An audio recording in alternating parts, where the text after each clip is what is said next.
Hi, Ray Dickey from Association Help Now, South Carolina CAI, Hudson Valley CAI. We are in a lot of states.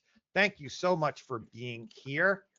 No more residents saying anything they want to you and others. No more. I don't think it's appropriate. I don't think it's right. And we're going to dive into the legalities, and we're just going to dive into what's just plain wrong. And we're going to hopefully come up with some solutions on what you can do if you feel someone has gone over the line. Justin, I love questions and I love comments. I love them. Yeah. Feel free to ask anything you want.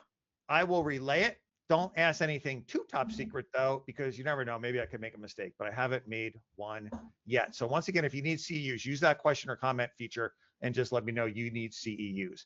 With that being said, let's have our panel introduce themselves with who I see first, and that is John.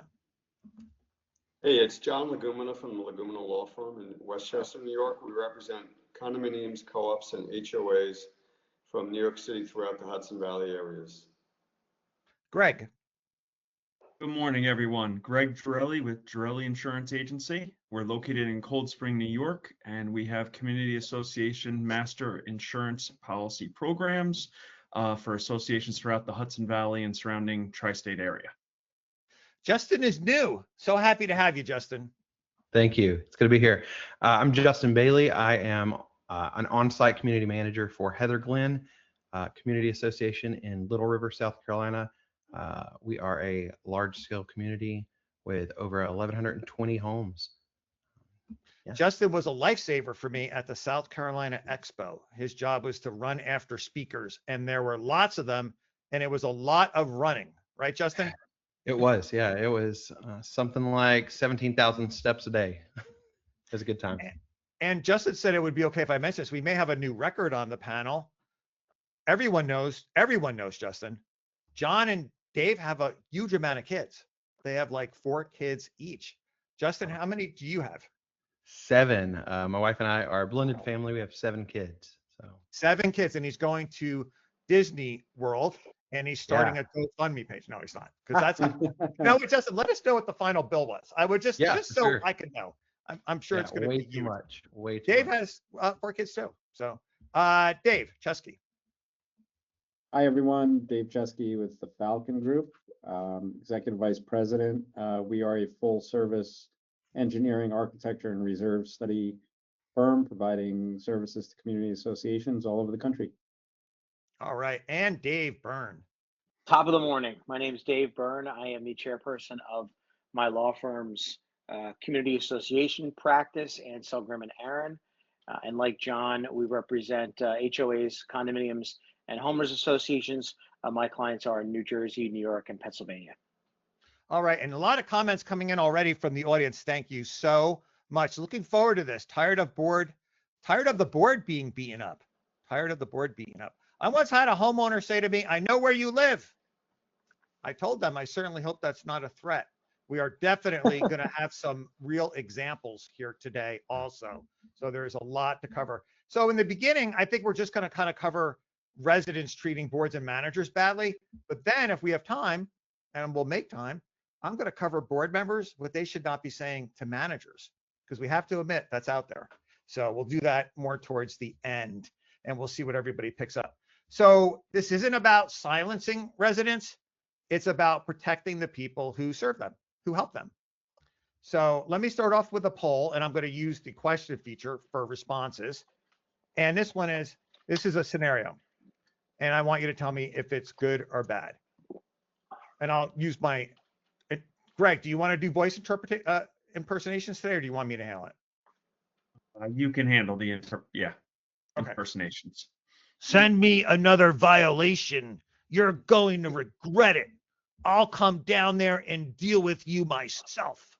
All right, so audience, I want to know, we're going to dive right into it, audience. I want to know, is that a threat? Is that abusive? Is that over the line? And then we're going to go to our panel for their opinion and their professional commentary. Send me another violation. You're going to regret it. I'll come down there and deal with you myself. Justin, pretty close to what residents sound like? Spot on. Yeah, I've heard a couple voices like that. I'll try to do like some ladies too, if I can. Okay. Oh. So, Can't commentary from the wait audience. for that. Commentary from the audience. It's a threat and abusive. Yes. Yes, it's a threat. Too much. Yes. Yes, yes, yes. I just had this 2 weeks ago. Yes. Oh, it is all yeses and yeses. So Justin, we want to, when did this cross? Did it cross from a complaint into a credible threat? I'm not asking you for any legal commentary or anything, but from Okay. a manager perspective, have you ever had something like this happen to you? Yeah, absolutely. Like the person said, they had it last week. I've had it a couple weeks ago. Yeah, I think it crosses the line once they start saying, they're going to come down here and do this and that. Definitely. I mean, Why would any they other say profession, that? that would be a threat. Yeah. Why do you think people feel the need? Honestly, I just think it's unhappy people. They're just unhappy in their everyday life, and sometimes it's their goal to make everybody unhappy. Okay. And people are telling me this happened to them this morning. So, wow, Wow, I find this one it's pretty shocking. early. All right. Dave Chesky, we know you know everything. You are an engineer, so therefore you know everything, or you think that you do. Commentary. I'm really not good at the psychological commentary, but I would certainly take that as a credible threat. Okay. Greg.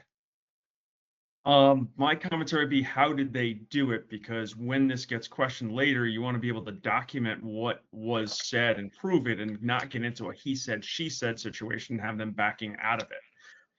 And then obviously try to just de-escalate the whole situation. But how was it said? Was it in an email, or was it just verbally? If it's verbally, maybe record it and say, hey, this isn't going the right direction. We need to turn on a recording here.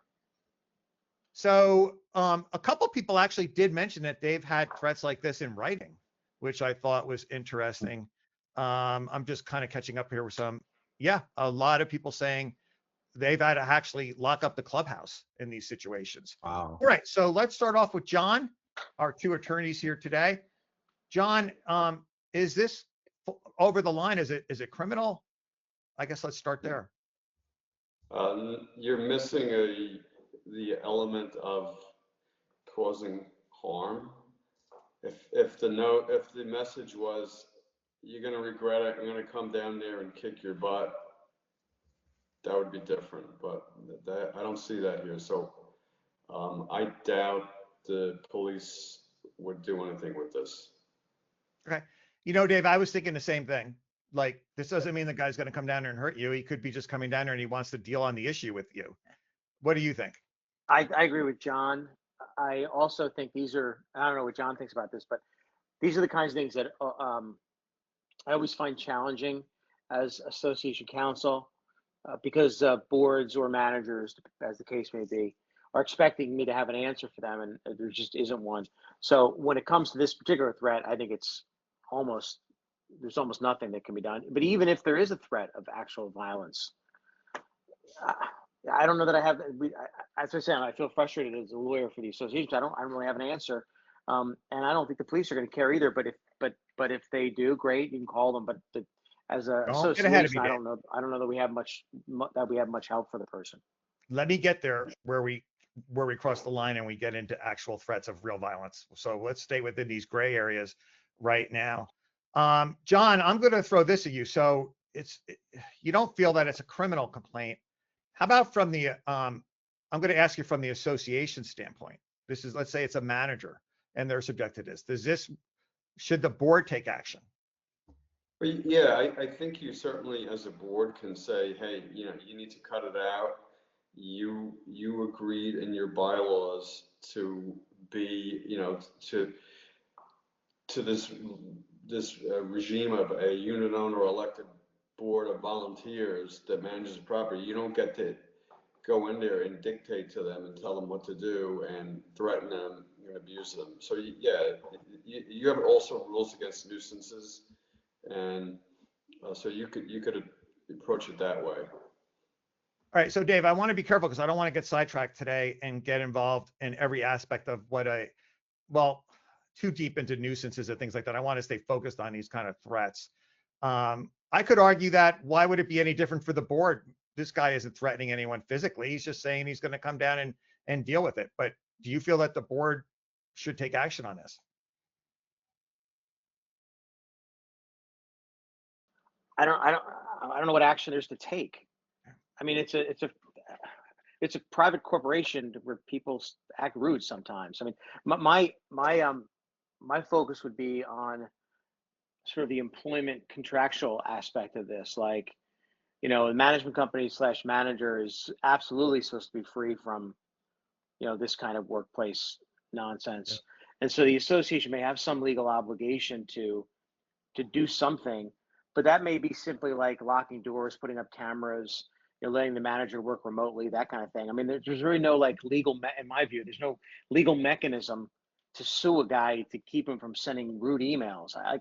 It's just a free country. Like a judge isn't going to enter some order that vaguely precludes a citizen from like contacting people and walking around. You know what I mean? It's just very challenging for a corporate lawyer to deal with this kind of thing. So I guess I would focus it more on protecting our manager and our management relationship, but that doesn't necessarily mean court action. It could mean prophylactic type stuff, cameras, buzzers on doors, things like that.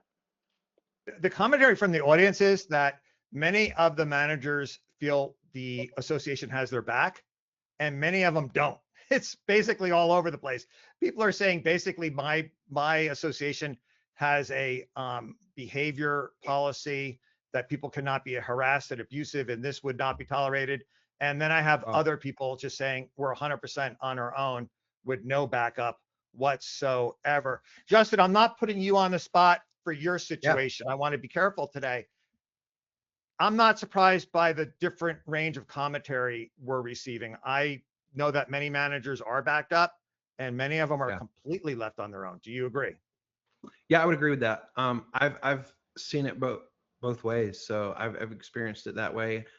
Before on-site, I was in a portfolio and I had boards who would back me up. I had boards that would rather just stay out of it. So yeah, I've definitely seen it both ways. It's not surprising. Okay. Dave, what about from an employment aspect though? If you're a management company and a manager is an employee, does that change the circumstances here, or we've not reached that level yet? No, I think we've reached that level. I mean, you probably have reached that level even with a lower threshold of stuff. I mean, depends on what kind of contractual, it depends on what kind of relationship you have. I mean, you have a management company that's a vendor that has a contract. The terms of the contract may have language in there that governs how the association what type of environment the association has to provide. Then there may be an actual manager who's an employee of the association, and that standard might be even higher, which is that you have to sort of like not only prevent something, but you have to like affirmatively make sure it's even extra safe because you're an employee. It'd be like, having two people work next to each other at a corporation, and one guy on one side is just constantly throwing invectives at the other employee. HR would get involved. So that this creates that kind of dynamic. That's why I said before, the legal options aren't great. It's probably more of controlling the environment to preclude any injury and the like. But I think depending on the contract, one other thing, depending on the contract, management company might be within its contractual rights to leave the job, to terminate the contract based on the circumstances, and potentially even have a claim for damages. Let's say they just hired a brand new manager and paid her a $30,000 bonus to get her to start, and then 2 days later they have to quit the site because the manager's been a victim of this idiotic harassment. They might have a claim for damages. It's really interesting how much the commentary varies. Some people are completely on their own once again, and other people are not. At one of my communities, we have in place a resolution that states if residents are threatening, abusive, or cursing out a manager, board member, or vendor, they will be fined $50 for every infraction. So, John, I'm going to jump ahead to the next one, but any commentary on this one? I basically nothing legally can be done is what I'm hearing you guys say. Yeah, I mean, while it may not be a crime that the police could prosecute, I certainly think you could have rules to address this, like the one that you just mentioned. And you're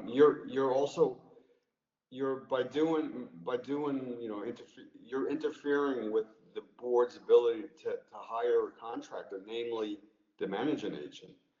If managing agents aren't going to want to work, if you have all these abusive owners, just like an owner that goes out and starts yelling at the snow removal contractor, for example, like that's interfering with your contractual rights. All right, let's do a couple more here. And I got this one off my research. Let me try to do it, lady. I'm not threatening you. Now it's more scary when it's a guy, Greg. I can tell that you're a little afraid too, but try to, not be too concerned. I'm not threatening you, but things are going to get ugly if you keep this up. According to the chat GPT, this implied meaning can be reasonably interpreted as intimidation. So, Dave, give me kind of a short definition of what is intimidation in the association world, and why did ChatGPT bring this up? And it could be completely ChatGPT doesn't know what it's talking about. We'll see. No, well, these things are difficult for lawyers because I can tell you what intimidation is, but it's meaningless. When the client asks for that, they're not asking necessarily for a definition. They're asking whether you could do something about it. I mean, intimidation is like anything. I mean, of course that's intimidating. You're attempting to get someone to change their position. You've got threats of something, right? But that doesn't mean you can do anything about it.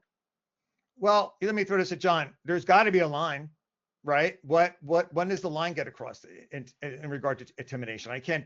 Let's say it's Justin. He's so intimidated that he can't function and do his job anymore. This person is just making these kind of veiled. Is it okay if I call these veiled threats?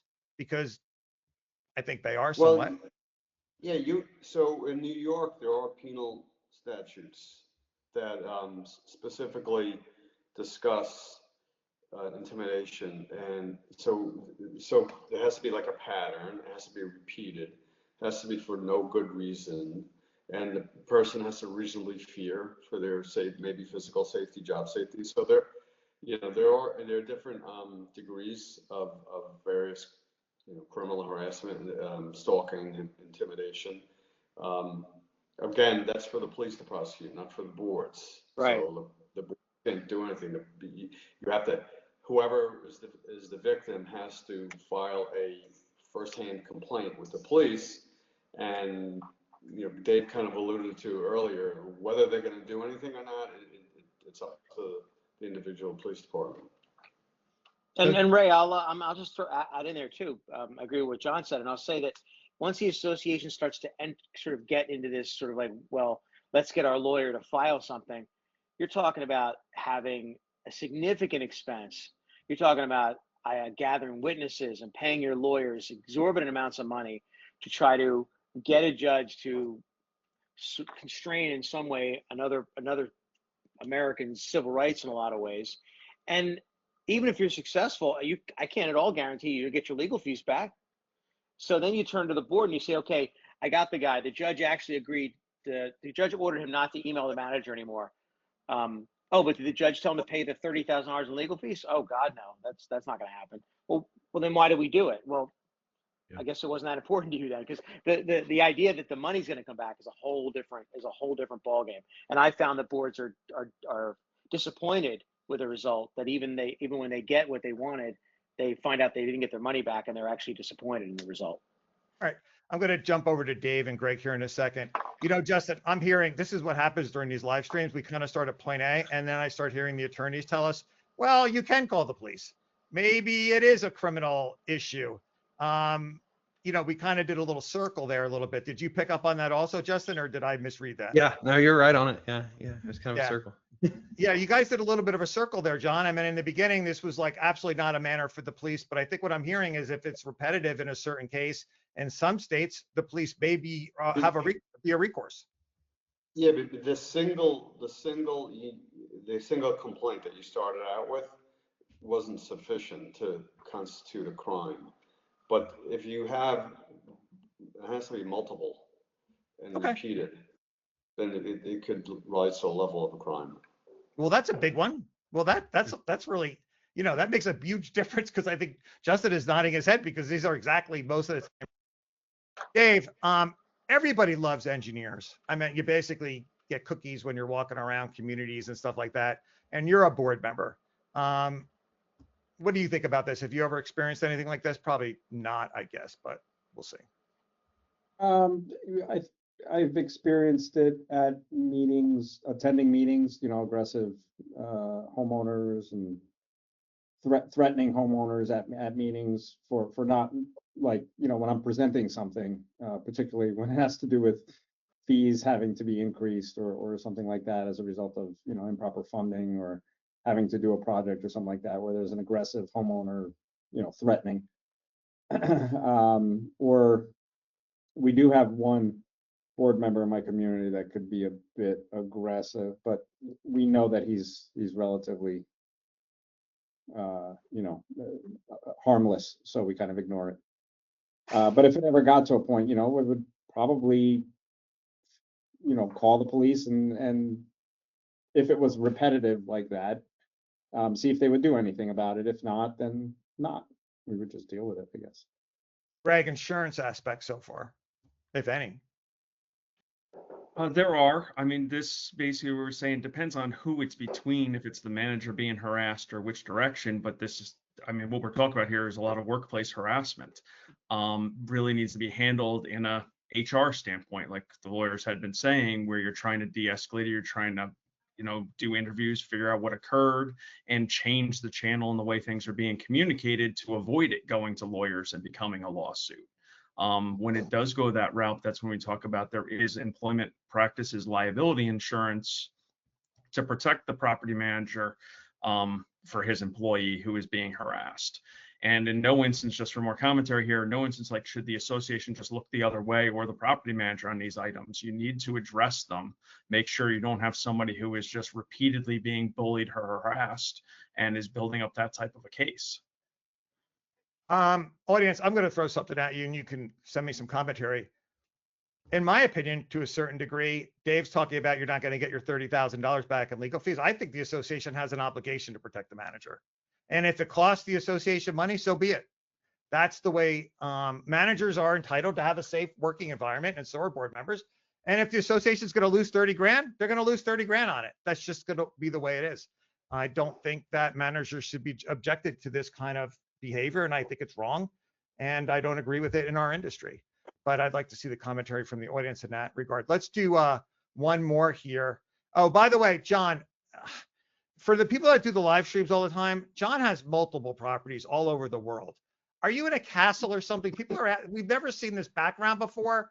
You're very busy. You're disappearing. Are you in one of your castles today? You're disappearing. Is that like a wooden door at a castle behind you? Are you in Italy or where are you? I'm in an Italian castle, yes. This is a new room, another one. Right, Greg? We've never seen this room, right? I've not seen that light fixture before. It's Right, usually exactly. pointed up though. Justin, John has multiple homes, multiple rooms. You never know where he's coming in from. He's all over the place. Commentary from the audience, overwhelmingly, yeah, the association should have to pay, and some of these are board members. Somebody's saying that the board needs to take the high road. I don't know what that means in regard to what, protecting the manager or just letting it ride. No one, regardless of their job responsibility, deserves to be treated with disrespect. You work for me, Justin. You may have heard this, I'm sure. Yeah.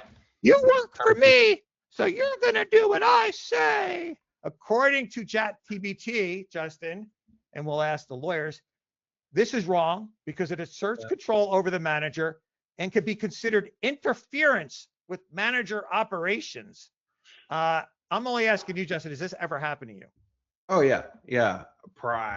Man, yeah, more times than I can count. And there's something about it that just like, I don't know, it annoys me more than probably somebody sitting there and verbally abusing me. That just, it sets me off. It's crazy. You work for me, so you're going to do what I say.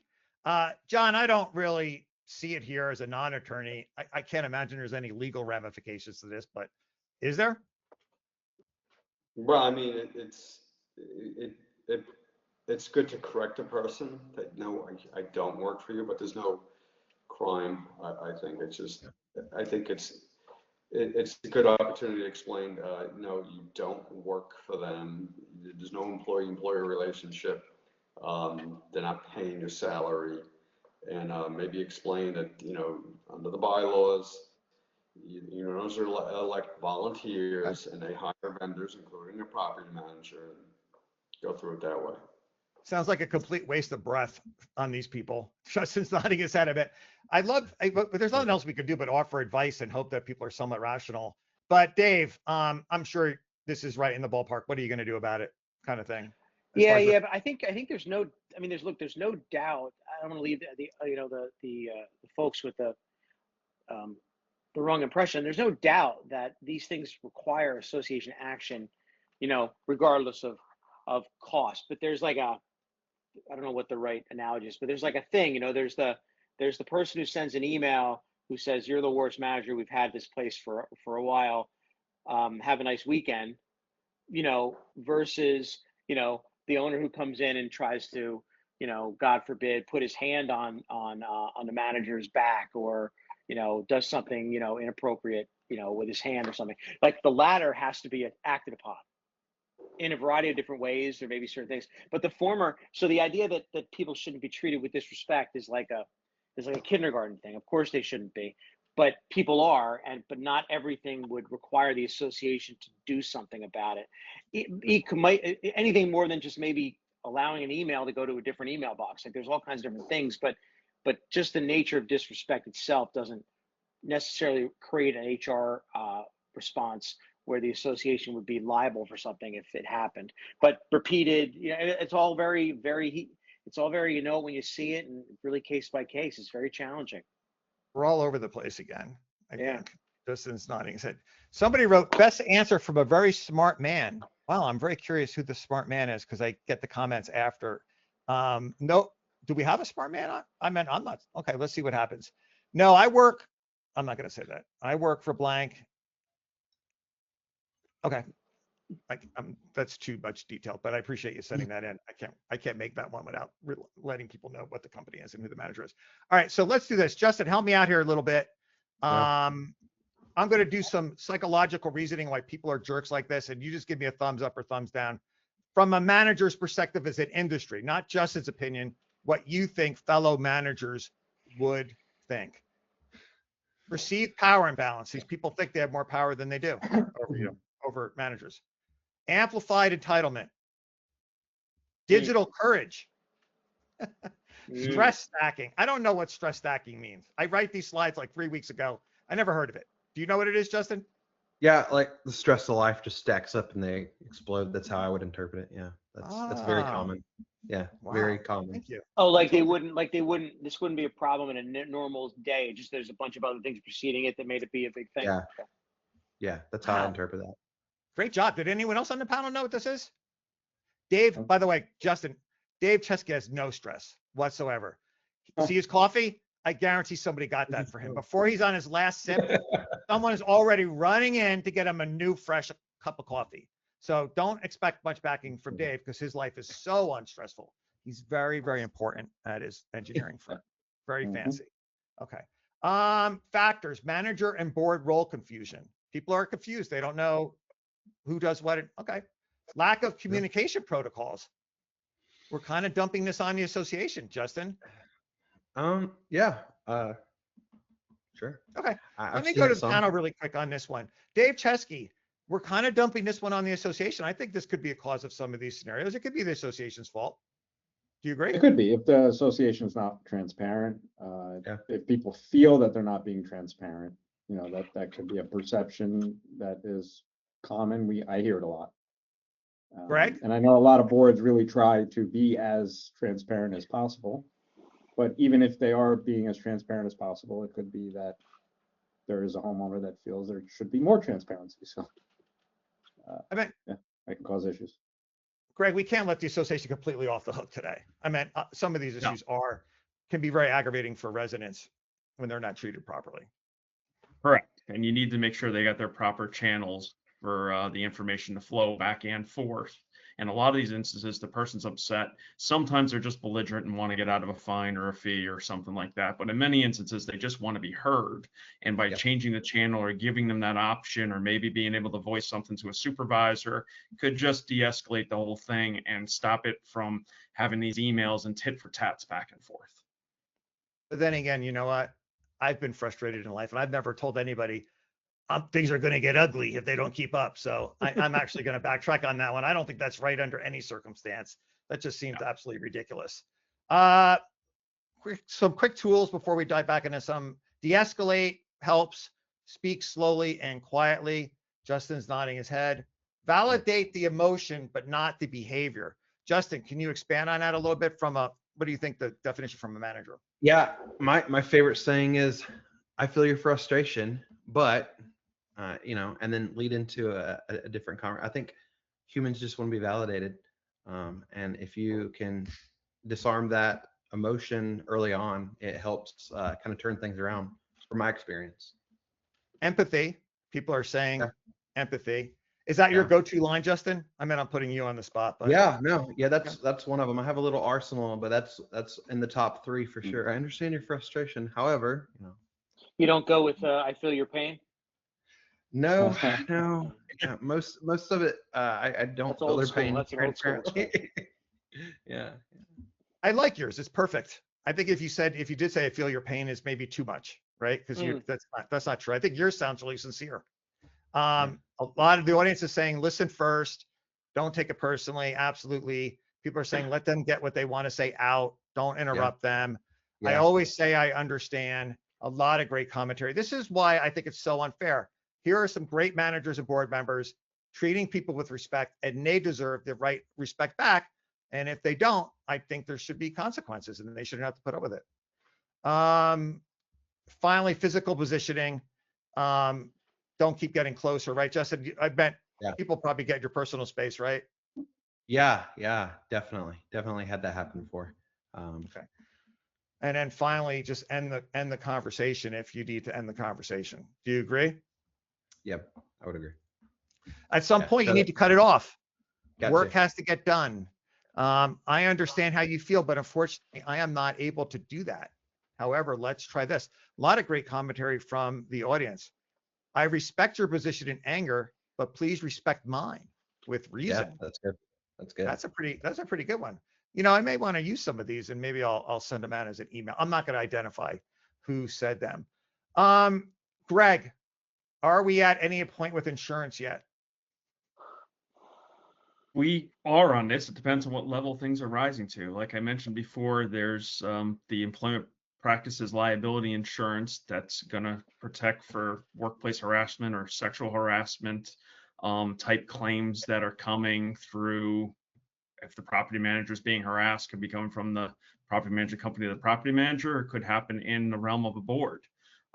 Could be, we've talked about this in other longer seminars, could be the UPS person or a FedEx person coming in and actually being the cause of the harassment. So you want to make sure you have coverage for third party when you're talking about employment practices liability insurance. I love the fact I had these scripts. I'm not even going to go through them because the audience has already covered them for the most part. So, and done a better job than the ones that I had. Fantastic insight from the audience. I love this comment. I'd like to study this. I would like the psychological aspect of this. I have a mirror behind my desk so the homeowner can see themselves when they are speaking to me. Wow. That's clever. Wow. That's clever. Very clever. The person who sent this in, if we had like an award for fascinating commentary. They can also see what's on their manager's email though, so she has to be careful. Lawyers always have a negative. Don't worry. Your comment was great. Or worse, what she's got, what websites the manager has up on the screen. I'm sorry, Dave just couldn't let it float out there that it was a great comment. He does the same. Now you see what I have to deal with. Who sent the comment in? Same thing. I come up with great content, and Dave that's what he does. That's his job to find. Although I guess the height is the mirror's up top, so it's so the monitor's down low, so it probably works. You don't see anything. Okay. You just gotta put it in the right. Yeah, you gotta. You gotta get your engineer in there and get the right sight lines. Right. Level it properly. Mirror on your desk near the phone will help you see your. Oh, fascinating. This is a different person, I think. Great commentary. Mirror on your desk near the phone. It will help you see your face when you're responding over the phone. Smile to keep things light. Wow, that's another, Justin, that's another great one. I never. Solid. Man. They're coming through today. That's good. Oh, that's good. Sometimes I'm horrified by Yeah. my facial expressions that I see when I do these live streams. You know what I mean? Okay. True or false? Residents become more respectful when they feel the rules apply to everyone. Oh, that's so. Why did I even put that on there? Does anyone think that's false? That's so stupid. What was I thinking, Dave? You got that from you got that from AI probably. All right, now Dave, here's why I think that associations should have to pay and shovel money out of their pocket not to allow this. It's not just about the manager. It's about the health of the entire association. Abusive behavior reduces volunteer recruitment. That includes future board members. I think it's a serious issue, and associations and boards should back this up. Justin, I don't want to put you on the spot personally, but what do you think most managers would think about this? Yeah, no, I would agree with that. I think I've seen it firsthand where people volunteer for a committee. They do, something with the community, see people's true colors, and then it kind of, oh, I'm done with this. Have a good day. I'm not dealing with this for, no money. Definitely, I think you're right on it. And I don't want to get off track here too, but one thing I always mention too, and I've told Justin at the expo, we were talking about this. Nobody puts up with this at Walmart. Nobody puts up with this at any corporation. No employees are being yelled at by other employees saying, "I'll see you later," or "I'm going to handle this myself." I don't know why it's tolerated in our industry. The problem though is, Ray, I'm sorry if I interrupt anybody, but you theoretically, if you go into Walmart and you speak, you throw stuff off the shelves, or you act like an idiot to the cashier, they just don't let you back in next time. I mean, associations have an ongoing relationship with owners, and you just can't. If an owner calls and says my roof's leaking, you can't just ignore the guy because he was nasty to you a week ago. Like you're kind of in the, you're kind of in the. It's like a credit card company. If you don't pay your credit card bill, they just cancel your account. You can't keep running up debt. But in a condo or HOA, if a person stops paying, you can't just kick. You have to go through a process before you kick them out. The amount just keeps going up. So you can't really terminate the relationship with the person who's causing the problem. That makes it a little different, I think. Well, let's say Dave Chesky comes in, right? He had a hard day of doing reserve studies. And we all know that Dave has a lot of problems with geese. For many people in the audience, he's been attacked by geese, and he's always doing stuff with their eggs. Justin, it's such a long story. I'm not going to get into it. Let's just say Dave got attacked again. Okay. He gets attacked by entire families, Justin, of geese. And he comes in and he makes one of these veiled threats. Why can't the association ban Dave from the clubhouse, ban Dave from the office, ban him from everything? And you know what? If he needs a type of service that's not going to impact the whole association, why can't we just deny him service? You might be able to do that. Sure. If you could enforce it. Now, if Dave gets his friend to use his fob to open up the door, who's the manager that's going to put his hands on Dave and throw him out? But we're not going to do that. Now we're getting further and further. But I think the boards have to understand the 3-step, like they have to know what goes on down the road. It's one thing to send a letter to some guy. You're no longer allowed to come to the clubhouse. Okay, but then when the guy actually comes, what are you planning on doing about it? And if you're not going to, I'm certainly going to tell my clients, you're not putting your hands on anybody and throw them out. So the guy comes to the clubhouse. So like the point is, before you sort of threaten someone with a consequence for their bad behavior, I'd like the boards to think down a few steps to think like, are we really prepared to call the cops if he comes in again? Are we really prepared to get a court order if he comes in again? If we're not prepared to do that, then let's maybe back off that consequence and go with something else, like, okay, no pool privileges, or like something else that you actually can enforce. That's all I'm suggesting, just to think it through a little bit, not just react. And can you take away privileges like that if from a dues paying member without it being like a rule or requirement in the bylaws that is something that you can take away? Depends, right, John? I mean, it depends. Yeah, it has to be in the governing documents. What do you mean? So you're telling me if somebody threatens the manager, right, or a board member, and they decide that we don't want this person in the common pool area because they're a threat, right? They've intimidated people, they've harassed them, they've met the threshold that you guys. But that's your impression, though. The owner would come and say it's not that. That's not what happened. But that's what we're discussing today. And this is the problem managers have, right? Where's the impression and where's the line and what can they do about it? So we've already discussed that if somebody does this repeatedly, it's crossed the line. John said there's even legalities in the law about it. The association, they must have the right to ban that person from the pool and the clubhouse. John, do they? Only if they have a strong provision in their governing documents that allows them to do that. I'll tell you, New York, I've never seen it in a condominium set of governing documents. I've seen them in some homeowner associations have the right to suspend recreational privileges if you don't pay or if you breach a rule. So it has to be, and when you breach a rule, you should give warning, an opportunity to be heard, and you don't want to be in a position where you're wrong and then you prevented the person from using the pool, because then you're going to probably have a human rights or other type of lawsuit. Well, it's not your guy's fault. I mean, you don't make the rules, but that sounds terrible to me, Justin. That absolutely sounds so unfair that in Walmart, you can't act in this way, but in a community where you live with your fellow friends and owners, that maybe this behavior people can get away with. Justin, what do you think a manager's perspective would be on this? Yeah, I mean,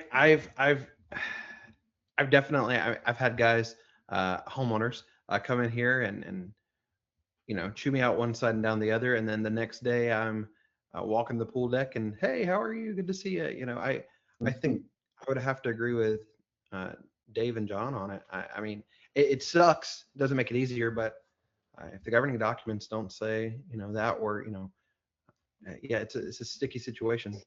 You just have to, and I'm not against people chewing people out. I'm talking about today the line where it becomes a threat or intimidation.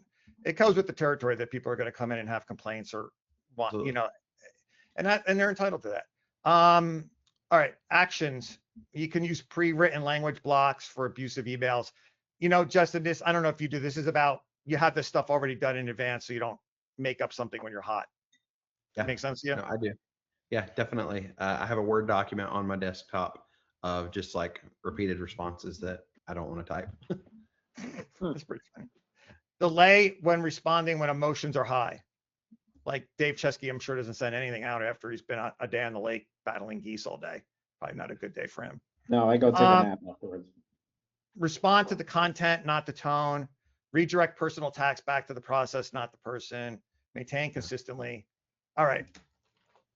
Somebody had mentioned a code of conduct. A lot of managers and boards are like, well, let's make a code of conduct, right? Justin, have you heard of it? Yeah. Have you ever heard of it? Absolutely. Okay. Yeah. And give me a scenario that you've run across from a manager's perspective of how a code of conduct would be. You're not representing yourself, but just. Yeah. Code of conduct, from my experience, is just different associations, different codes of conduct. Most of them are similar, do what's ethical, do what's best for the community. Don't blast, confidential information, keep it, it's the same stuff across the board from what I've seen. From my experience, most of the time people take it pretty seriously. I've only had 1 or 2 instances where it's like, hey, I don't care that I signed that. You're not going to do anything legally, so have a good day. Really? Okay. Yeah. Wow. It's pretty effective. Yeah. I was going to ask, is it realistic? Dave Chesky, I'm going to go to the audience on this. Justin just gave a prime example where it is. Is a code of conduct good or bad, or is it effective? Dave Chesky, what do you think? I mean, depends on the individual, maybe in a community like Justin's where you're dealing with it quite a bit, it definitely is realistic. Community like mine, probably not. Well, yours is super nice. You never really have any problems. The audience well, we do, there's always that one resident, no matter what community. CAI National loves code of conducts. CAI National, a lot of people coming in, people saying it depends on the community. That was a great point, Dave. I didn't even think about that. It's no different than any rule or guideline. I tell my staff to put it into Copilot, their verbatim response, and to make it a professional response. That's going back a little bit. Our attorney has prepared a code of conduct for the residents, and it is displayed prior to every meeting. And people are saying some will follow and some will not. Greg, code of conduct. I don't think there's an insurance angle, but what do you think in general?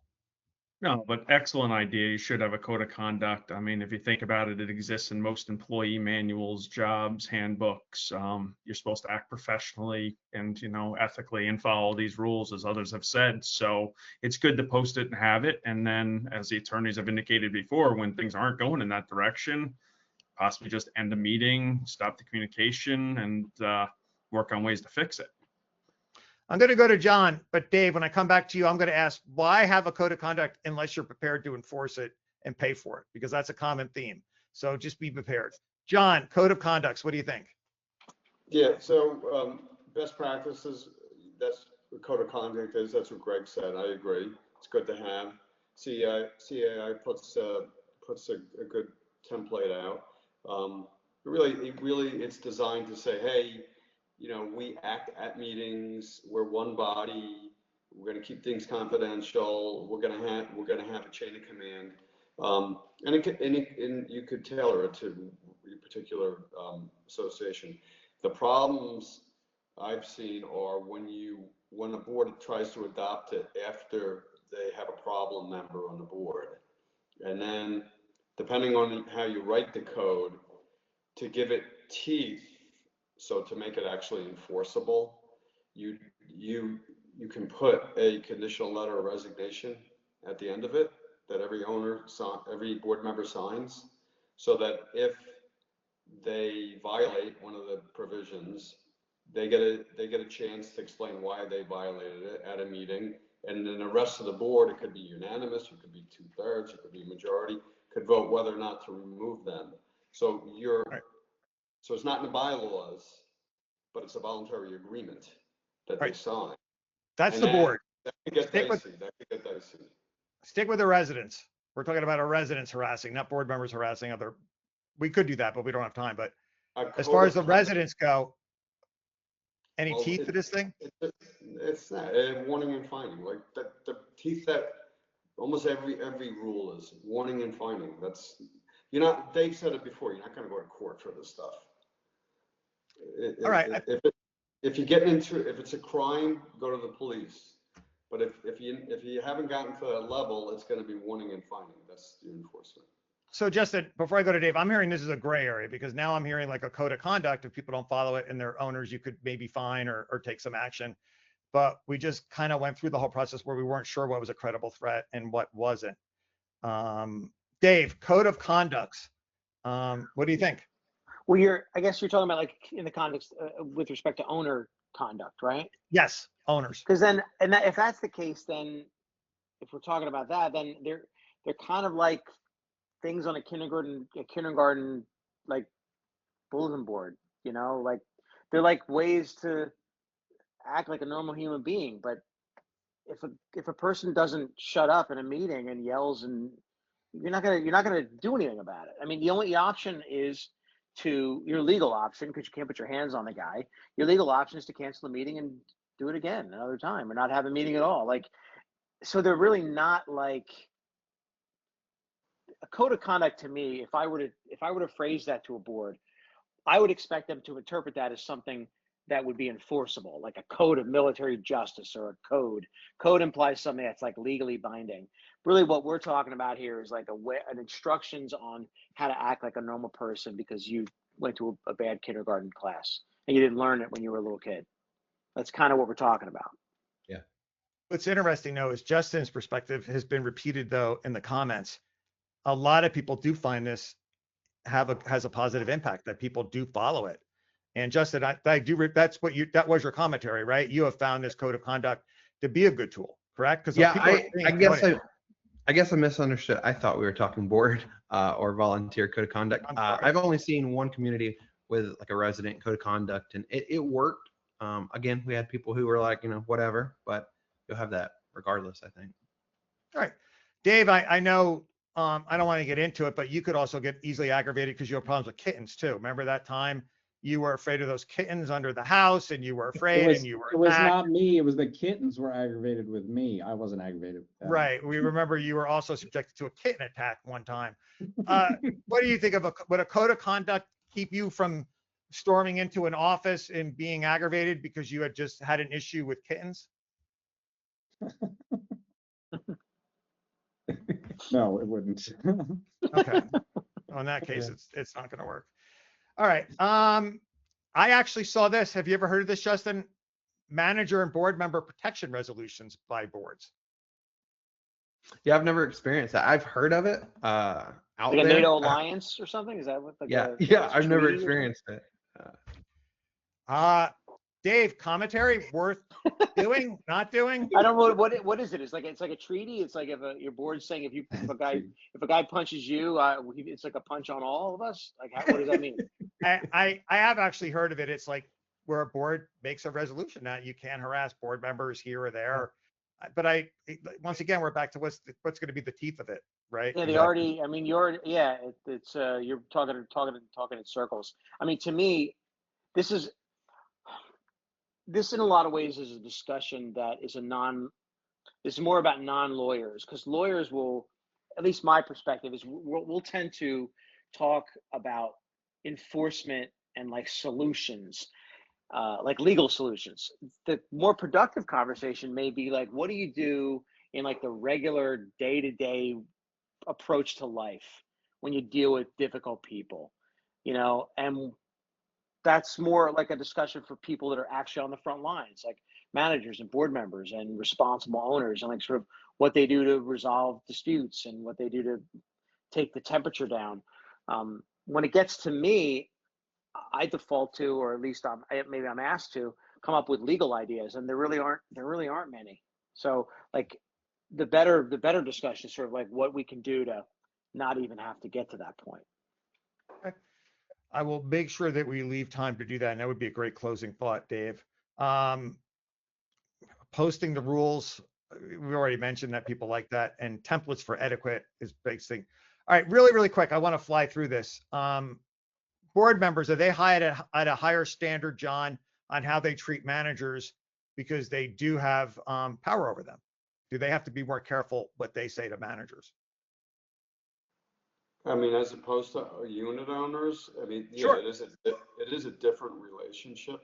So they have like a direct vendor-vendee relationship. So they whether that's a higher standard, I don't know. I know it's a different relationship, but they same thing goes. You can't be abusive as a to a contractor that you're working for. Same thing goes. Let me throw some examples out there. I'll pretend I'm Dave Chesky. Okay, Dave Chesky, have you ever said any of these things? Just swing by the house later and we'll go over it. As a board member to a manager. According to ChatGPT, courts and owners may view this as a shadow governance or unauthorized board of action. Dave Chesky, have you ever said this? Don't respond to that email yet. We need to think about the optics. I think that's a common thing. And that's about, so Dave Chesky, have you ever said this one in particular? Just swing by the house later and we'll go over it. No. Okay. Right. I also don't think you don't need AI to come up with that as an answer. I mean, I think we all knew that. We all knew that was kind of I'm like not completely dependent on AI. I do actually spend a tremendous amount of time on these. All right, Dave, commentary on, do boards need to be careful? Why can't we call it a higher standard, and how they deal with managers? Yeah, I think the higher standard's a good, I don't know that it's like legally correct, but I think it's a good normal sort of layperson way to look at it, which is, and I think it ties into what John said too. I think what you're really asking is like, board members have a different standard because it's more actionable against the corporation if they do something. So like if a board member makes a comment like that, like you're describing, we were joking about before, it's actionable in a variety of different ways. Whereas if an owner said it, it's not necessarily actionable. But if you're like if you have a direct contractual relationship with a company and you say that creates a contractual problem. Or you're a direct supervisor of an employee, which a board president might consider to be under an employee manager, direct manager. That's like a no-brainer, different standard. You know what I mean? Those are more actionable types of things. And if a board president says those kinds of wacky things if a board president says those kinds of things to a direct manager employee, they could definitely be actionable. But if a regular owner said them, it would be like you just ignore it, and it probably wouldn't be actionable the way you described it. Right. Just like if you're a boss of a company, you can't talk to your employees in a different manner than maybe someone Yeah, else could. that a customer could. Unfortunately, I feel bad, but I'm getting commentary that this is very common. A lot of managers being asked to stop by board members' homes. And this one suggestion I had is they say, with all due respect, association business is conducted only in the office. And that is mentioned here 2 or 3 times where people have said they have a policy on that. They've actually written a policy. I guess that takes away the instance where the manager has to say it. Maybe right, Justin, they could just go, look, we have a policy. Yeah. I'm not allowed to stop by your house. You have to come to the office. I don't know Yeah. why somebody would do that, but they do, and I feel Yeah. bad. Oh, people are saying it's in their confidence too about that. So they go even further than that. Okay. So I want to do closing thoughts. Justin, tell me if this is what you heard today. Sure. I heard that if it happens just once, maybe you're not going to be able to do too much about it. If it happens repeatedly, if it's somewhat of a veiled threat, you can maybe, depending on the state you're in, file criminal charges. And then there's a debate whether or not your association should back you up and maybe spend money that they may not get back. Is that what you heard today? Yeah, that's just what I heard today. Yes, sir. Yeah. Did you hear anything else before I go to closing thoughts with the attorneys and Dave and Chesky? And No, I think good points. I took notes myself. Some good stuff in here. Yeah. That's the. So I feel like there were some options today that were brought out that managers don't have to put up with this. Do you agree, Justin? Or Yeah. I think for me, I agree with that. I think it's about how we approach the situation as well. If we remove ourselves from the situation, if we use those tips that you gave earlier, de-escalate, stuff like that, I think that helps. And then it should only be a one-time thing, so you don't have to worry about going to the next level. Dave Chesky, what did you hear today? I think every situation is different and needs to be, reacted to different. Most angry folks are having a moment. They just need someone to listen in most cases. And if you let them do that, it should de-escalate. But if it doesn't, you take the next step and you try to talk about it with whomever you have as your support and deal with that situation as it comes. We're out of time, Dave, but why? Why do managers have to listen to someone go on and on and on? They don't have to listen at Walmart. It's not part of my job. Why do you have to listen? There's a line with everything. That's the field we're in. We're dealing with people and relationships, and there's a line. And you're dealing with their personal property. That's what you're managing. So it's a different situation than retail. Greg. Excellent commentary. I mean, these are situations where if you don't address them and you let them continue, generally they get more aggressive and worse. So you don't want them to turn into a discrimination issue or a harassment issue, and you need to let people be heard. Use your attorneys, speak to your insurance agents about coverage and your avenues to try to de-escalate, let that person be heard and move on, and don't let it sit there and fester. Oh, someone's mentioning that I contradict myself sometimes from live studio. I do. I play devil's advocate here. Don't assume everything that I'm also saying is my personal opinion. Many times I'm making commentary to drive conversation. John. Yeah, so great conversation. I like some of the ideas I heard, including I really never saw a code for the unit owners. And if that helps people be more cordial and more respectful, that's good. And we also heard a community that will, if you violate it, you're going to get warned and fined. So that could also be helpful. Dave, I don't think we left managers hanging. I think we did offer that there is recourse possible. Yeah, no, I think so, and I think that I don't know if it was Justin or Dave Chesky said it, but it's a case by case. There's like a definite sliding scale. I mean, managers shouldn't have to put up with anything, but the definition of anything is subject to discretion. So, touching is like a no-brainer. Like nonsense, sexual related kind of nonsense, racial related stuff. That's all like off limits. That's like the stuff that's easy though. The stuff that's more challenging is like the nuance kind of thing. Like, you're the worst manager I've ever seen. And then that's different if it's in writing versus if it's in public in front of other people. It's just very, So I think the bottom line is you have to try to attack it at the very front end, like Greg was saying, right at the beginning, and try to come up with like different ways, short of lawyers, because you're not going to find a lot of help with lawyers and with the justice system, including the police, and try to head it off at the pass early on, but also maybe try to figure out whether there's really an issue or whether it's just sensitive feelings for that particular day. Some things are like no-brainers that have to be addressed, and some things are more like, let's see how it goes tomorrow, because maybe the guy, maybe he had a bad day. Maybe, I heard his wife was sick or something, that kind of thing. So, Dave, that was an excellent closing thought. You are an excellent communicator. I think you did a great job summing it up. Sometimes I take you for granted. I got to give you a compliment every now and then. John right. John texted that all to me, so I was just reading it off my phone.